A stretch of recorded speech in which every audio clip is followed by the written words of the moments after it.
So, day 3 of the F1 2026 Barcelona testing is done and dusted, and we have learnt quite a bit from today's action.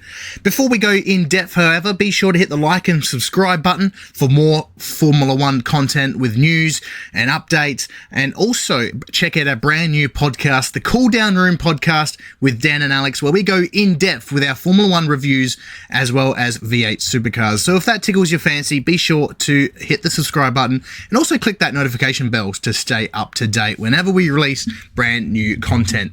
Now, with that being said, let's get straight into the action, because day 3 was easily probably the most telling day we have seen so far this week. Obviously, day 2, we only saw 2 teams went out on track due to the weather, but the talking point, let's start off with Mercedes, because once again, they have set the standard. Kimi Antonelli has topped the unofficial timesheets with a 117.3 with his teammate George Russell only 2 tenths behind. But the biggest story isn't the lap time itself, it's the mileage. Both cars ran over 90 laps with no real issues, which is, with brand new regulations, is exactly what you want. Now, if you're Mercedes, this is the definition of a successful test. The car looks calm, predictable, and most importantly, reliable. And the drivers certainly look pretty comfortable with the car when you hear from them through the interviews. Now, with the big talking point of the day, of course, the world champions McLaren finally hit the track with their MCL 40 car with the number 1 on their car. Of course, Lando Norris won the championship last year, so this is the first time that we've seen him with the number 1. Of course, their livery is only a shakedown livery for now. We won't see the full livery till later on. I believe Super Bowl day is when we will get it revealed, as well as Williams, and I'm going to talk about Williams as well, so stick around.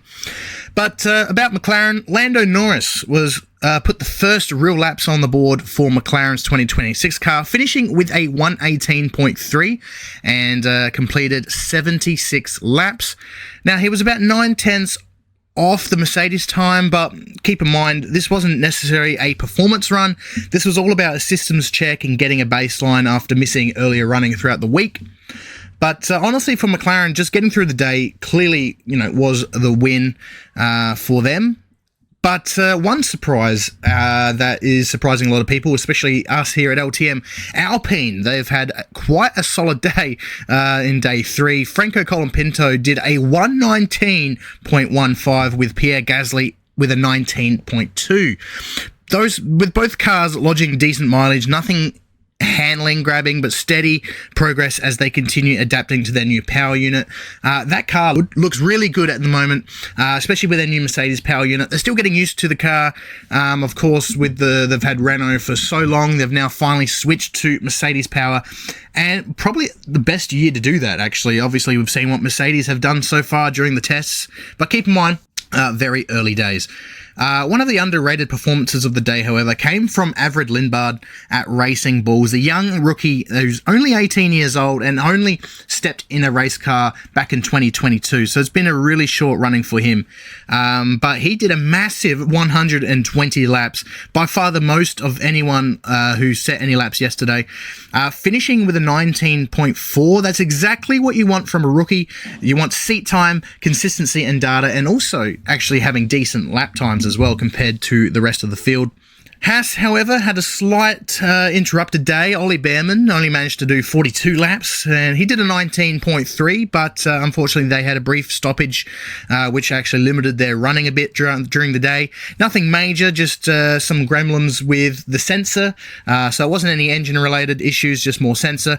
Speaking of issues, Audi, Nico Hülkenberg brought out the red flag at one point as well. I don't think he crashed. I believe he just had some issues with the car. They were in the garage for a majority of the day, but they managed to do 68 laps with a 121.0, so it's not too bad. They're still hanging around, they're still getting those laps done, but of course worth mentioning as well, there has been no Red Bull running today, neither Ferrari or even Aston Martin. I did see some footage that the Aston Martin has landed down to Barcelona, so expect them to come out next day. And of course, Williams, they have not come out because, they're not out at all this week. They're actually back at UK doing a virtual test with their car. And they've also announced that they're revealing their livery virtually. Now, instead of the presentation in person as they originally planned. Of course, they've been having issues with not only crash tests, they've failed the crash test 3 times, but their car seems to be overweight by about 20 to 30 kilos. So whether that's all talk, I don't know yet, but James Vowles did come out with a statement saying everything is okay. So hope to see them do well this year. But so basically, all you need to know from day 3 is the big takeaways is Mercedes look the most prepared so far, with the most reliable and quickest car so far. McLaren are finally underway, so keep an eye out for them to see how they go for the next few days. And of course, everyone is still learning with the new regulations.